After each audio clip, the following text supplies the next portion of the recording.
오디세이 시리즈 8부작 제1부 왜 인간은 집으로 가고 싶은가? 세 개의 질문. 당신은 지금 어디로 돌아가고 싶으신가요? 어릴 적 살던 그 집, 부모님이 계시던 방, 아니면 마음 한구석, 이유도 모르게 자꾸 돌아가고 싶은 어떤 시간. 인간은 왜 이렇게 자꾸 돌아가고 싶어 할까요? 3000년 전 눈먼 시인 한 명이 있었습니다. 그는 이 질문에 인생을 걸었습니다. 그리고 24권의 책을 오직 이 이야기 하나로 채웠습니다. 한 남자가 있었다. 트로이 전쟁이 끝난 뒤 그는 오직 집으로 가고 싶었다. 그런데 그 길이 10년이 걸렸다. 그 남자의 이름은 오디세우스입니다. 3000년 전 이오니아의 어느 저녁. 이오니아해의 어느 저녁이었을 것입니다. 지금의 튀르키의 서쪽 해안, 그러니까 소아시아라 불리던 땅. 그곳의 한 마을에서 나이 든 시인 한 명이 리라를 무릎에 얹었습니다. 그의 눈은 보이지 않았습니다. 사람들은 그를 호메로스라 불렀습니다. 그날 저녁 그는 낮은 목소리로 이렇게 노래하기 시작했습니다. 온드라 미에네페 무사 폴리트로폰. 그 남자를 노래하라 무사여. 많은 것에 통달한 그 사람은. 이 한 줄이 서양 문학 전체의 시작입니다. 일리아드가 분노의 노래였다면 오디세이아는 귀향의 노래였습니다. 트로이 성이 무너진 뒤 승리한 그리스 왕들은 각자의 고향으로 돌아갔습니다.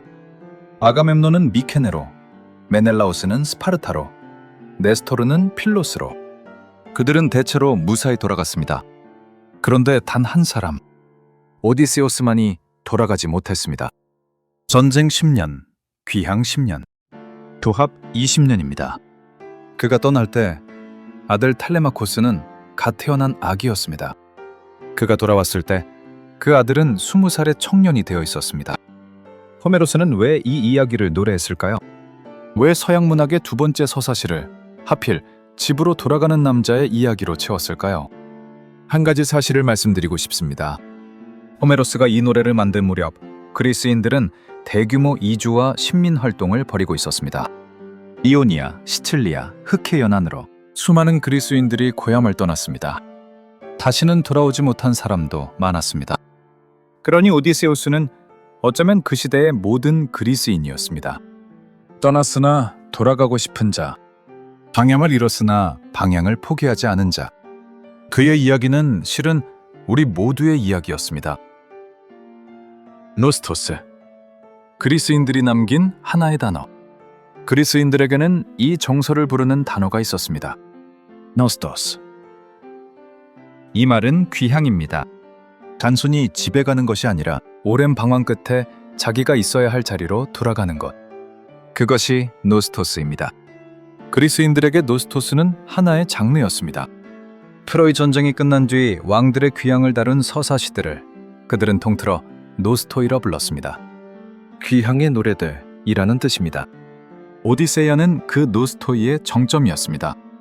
가장 오래 걸리고 가장 힘든, 가장 위대한 귀향의 노래. 그런데 이 오래된 그리스어 단어가 3000년의 시간을 건너뛰어 아주 이상한 방식으로 부활한 사건이 있습니다. 1688년 스위스 바셀. 젊은 의대생 한 명이 논문을 준비하고 있었습니다. 그의 이름은 요하네스 호퍼. 28살이었습니다. 호퍼가 관찰한 환자들은 스위스 용병들이었습니다. 그 시대 스위스 청년들은 유럽 전역의 군대에 용병으로 팔려갔습니다. 프랑스 궁정, 이탈리아 도시국가, 스페인 군대. 그들은 돈을 벌기 위해 고향을 떠났습니다. 그런데 이 젊은 용병들에게 이상한 병이 돌기 시작했습니다. 특별한 상처도 없었습니다. 열도 크게 나지 않았습니다. 그런데 그들은 시름시름 앓다가 실제로 죽어갔습니다. 호퍼는 진단했습니다. 이 병은 집을 그리워하는 병이라고. 고향을 떠올리게 하는 알프스의 소몰이 노래가 들리면 어떤 용병들은 그 자리에서 눈물을 흘리며 쓰러졌다고 그는 기록했습니다. 호퍼는 이 병에 이름을 붙여야 했습니다. 라틴어와 그리스어로 한문을 하던 시대였습니다. 그는 그리스어 두 단어를 조합했습니다. 노스토스, 크리한, 알고스, 고통. 이 둘을 합쳐 그는 이렇게 명명했습니다. Nostalgia. 귀향의 고통. 우리가 오늘날 노스텔지어, 향수라 부르는 그 말은 1688년까지는 존재하지 않았습니다. 이 말은 오디세우스의 언어에서 3000년의 시간을 건너 스위스 용병들의 몸속에서 다시 태어난 말이었습니다. 호퍼는 이 병을 치명적인 병이라 불렀습니다. 실제로 죽는 병이라고요. 인간은 집으로 돌아가지 못하면 죽을 수도 있습니다. 이것이 그리스인들이 알고 있던 것이었습니다. 이것이 호메로스가 오디세우스에게 10년의 방황을 준 이유였습니다. 오디세우스가 신이 되기를 거부한 밤. 오디세이 전체에서 가장 이해하기 힘든 장면이 있습니다. 오디세이아 제5권 여신 칼립소의 섬 오귀기아. 오디세우스는 이곳에 무려 7년을 붙잡혀 있었습니다. 붙잡혀 있었다고 하지만 사실은 극진한 대접을 받았습니다. 칼립소는 아름다웠습니다. 그녀는 오디세우스를 사랑했습니다. 그리고 그녀에게는 오디세우스가 상상도 못할 산물이 있었습니다. 불멸. 칼립소는 오디세우스에게 말합니다. 여기 머물러라. 그러면 너를 죽지 않는 자로, 늙지 않는 자로 만들어주겠다. 인간이 신이 될 수 있는 순간이었습니다. 그런데 오디세우스는 무엇을 했을까요? 호메로스는 이렇게 노래합니다. 오디세우스는 매일 낮 바닷가 바위에 앉아 있었다고. 눈물을 흘리며 저 멀리 바다 너머를 바라보았다고. 그가 원한 것은 무엇이었을까요? 돌아가는 것이었습니다. 늙은 아내 페넬로페에게로, 이제 청년이 되었을 아들 텔레마코스에게로, 자신을 알아볼 늙은 개 아르고스에게로, 자기 손으로 만든 침대가 있는 그 방으로, 죽음이 있는 세계로 그는 돌아가고 싶었습니다. 여기서 우리가 반드시 짚어야 할 것이 있습니다. 오디세우스가 거부한 것은 단순히 이 여자가 아닙니다. 그가 거부한 것은 불멸이었습니다. 인간이 신이 되기를 거부한 것입니다. 왜일까요? 한 가지 답이 있습니다. 인간의 삶이 의미를 갖는 것은 그것이 유한하기 때문입니다. 페넬로페가 소중한 것은 그녀도 나도 언젠가 죽기 때문입니다. 아들이 자라는 것이 애틋한 것은 나에게 그 시간을 볼 시간이 얼마 남지 않았기 때문입니다. 칼립소의 섬에는 시간이 없었습니다. 낮이 지나고 밤이 오지만 아무것도 변하지 않았습니다. 오디세우스는 매일 똑같은 바다를 보았습니다. 집이란 무엇일까요? 오디세우스에게 집은 시간이 흐르는 곳이었습니다. 사람이 늙고 사랑하고 죽는 곳. 그러니까 인간이 인간으로 있을 수 있는 유일한 곳. 칼립소의 섬은 낙원이었으나 그것은 인간의 낙원이 아니었습니다. 여러분, 잠시 생각해 보시겠습니까? 만약 여러분에게 누군가 이렇게 제안한다면, 당신에게 영원한 젊음을 주겠다. 대신 지금까지 살아온 모든 사람과 다시는 만나지 못한다. 무엇을 선택하시겠습니까? 호메로스는 3000년 전 이미 이 질문을 던졌습니다. 그리고 그의 대답은 놀랍게도 오늘날까지 유효합니다. 20년의 대가. 아도르노가 본 서양 최초의 인간. 그런데 오디세우스가 그토록 원한 귀향은 대가 없이 오는 것이 아니었습니다. 20세기 중반 두 명의 독일 철학자가 이 이야기를 다시 읽었습니다. 테오도어 아도르노 그리고 막스 호르카이머. 그들이 함께 쓴 책의 이름은 계몽의 변증법 Dialectique der Aufklärung 1944년의 저작입니다. 이 책의 두 번째 장 제목은 이랬습니다. 오디세우스 또는 신화와 계몽. 두 철학자는 놀라운 주장을 합니다. 오디세우스는 서양 최초의 근대인이라고, 이성으로 자연을 정복하는, 계산하고 계략을 짜는 인간의 원형이라고. 가장 유명한 예가 세일엔 장면입니다. 반은 여자 반은 새인 세일엔은 지나가는 뱃사람들을 노래로 홀려 죽였습니다. 오디세우스는 이 노래를 듣고 싶었습니다. 그러나 죽고 싶지는 않았습니다. 그가 어떻게 했을까요? 부하들의 귀를 밀랍으로 막았습니다. 부하들은 노래를 듣지 못했습니다. 그러나 자기 자신은 부하들에게 명령해 돛대에 자기 몸을 묻게 했습니다. 자기 몸을 결박한 채 오디세우스는 세이렌의 노래를 들었습니다. 노래에 미쳐 발광했지만 결박되어 있어 뛰어들 수 없었습니다. 노래는 지나갔고 그는 살았습니다. 아도르노와 호르카이머는 여기서 서양 문명의 비밀을 봅니다. 인간은 자연의 유혹을 이기기 위해 자기 자신을 결박해야 한다. 이성으로 욕망을 억압해야 한다. 그렇게 해서 살아남지만 그 대가로 삶의 어떤 부분을 스스로 잘라내야 한다.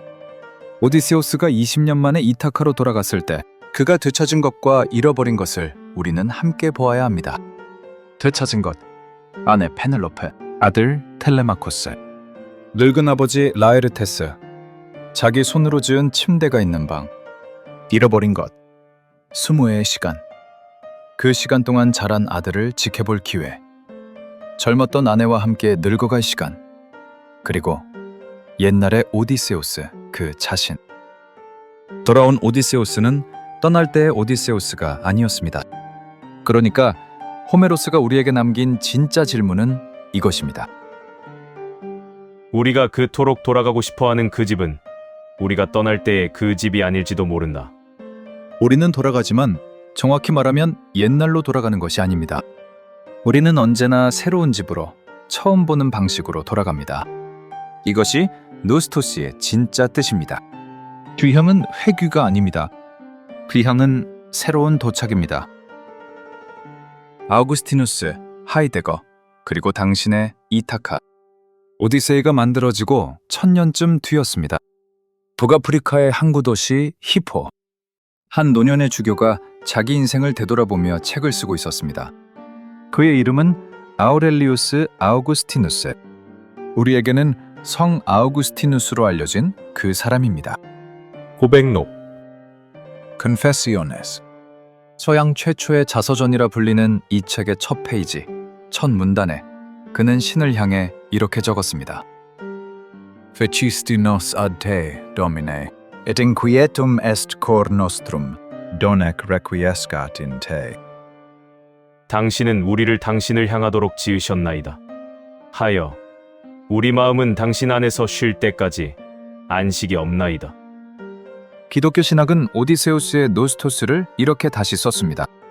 인간이 돌아가고 싶어하는 그 집은 이 세상의 어떤 이타카가 아니라 인간을 지은 그분에게라고. 지상의 모든 귀향은 진짜 귀향의 그림자였다는 것입니다. 시간을 다시 1500년 뛰어넘어 봅니다. 20세기 초 독일의 한 철학자가 있었습니다. 마르틴 하이데거. 그는 인간을 뭐라고 불렀는지 아십니까? 고향을 잃은 자.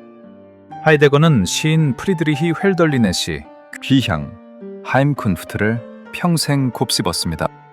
그가 보기에 근대의 인간은 자기가 어디에 속해 있는지를 잊어버린 존재였습니다. 기술과 속도의 시대 속에서 인간은 자기 고향을 잃었습니다. 그러나 하이데거는 말합니다. 인간이 인간인 것은 바로 그 고향을 향한 그리움 때문이라고. 여러분, 이제 오늘 이야기의 마지막 조각을 놓아봅니다. 오디세우스의 이타카는 지금도 실제로 존재합니다. 그리스 이오니아해에 떠있는 작은 섬 이타키. 인구는 3,000명이 조금 안 됩니다. 산과 올리브나무와 바다밖에 없는 섬입니다. 19세기 독일의 고고학자 하인리히 슐리만이 1878년 이 섬을 발굴했습니다. 그는 자신이 호메로스의 이타카를 찾았다고 믿었습니다. 그런데 21세기에 들어 이 섬이 정말 호메로스의 이타카가 맞는가에 대한 새로운 논쟁이 일고 있습니다. 바로 옆 케팔로니아 섬의 서쪽 팔레키반도. 어쩌면 그곳이 진짜 이타카였을지도 모른다는 학계의 주장이 있습니다. 그러나 저는 이 논쟁이 어쩌면 오늘 우리에게 중요한 것을 알려준다고 생각합니다.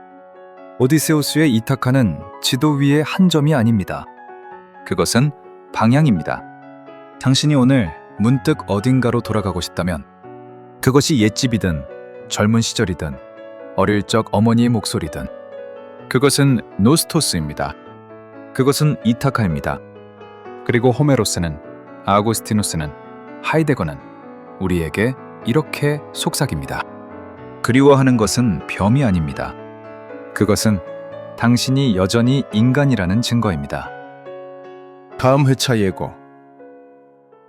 20년 만에 이타카에 도착했을 때 오디세우스는 곧바로 집에 들어가지 않았습니다. 그는 늙은 거지로 변장했습니다. 자기 궁전 문 앞에서 문전박대를 당했습니다. 오디세우스의 늙은 유모인 에우리클레이아와 늙은 사냥개 아르고스가 그를 알아보고 잠시 후 숨을 거두었습니다. 아내는 그를 알아보지 못했습니다. 아들도 마찬가지였습니다. 돌아온 사람은 떠날 때의 그가 아니었기 때문입니다. 오디세우스가 왜 그토록 오래 걸려 돌아갔는지, 트로이에서의 승리가 그에게 무엇을 남겼는지 다음 회차에서 이야기하려고 합니다. 2부, 트로이 이후 승리했지만 잃어버린 것에서 아도르노와 호르크하이머의 문제작, 계몽의 변증법을 본격적으로 열어보겠습니다. 당신의 이타카는 어디입니까? 오늘 밤 한 번쯤 이 오래된 질문을 마음속에 놓아보시길 바랍니다. 오디세이 시리즈 1부, 왜 인간은 집으로 가고 싶은가를 마칩니다. 여기는 사유의 숲입니다. 구독과 좋아요는 사랑입니다.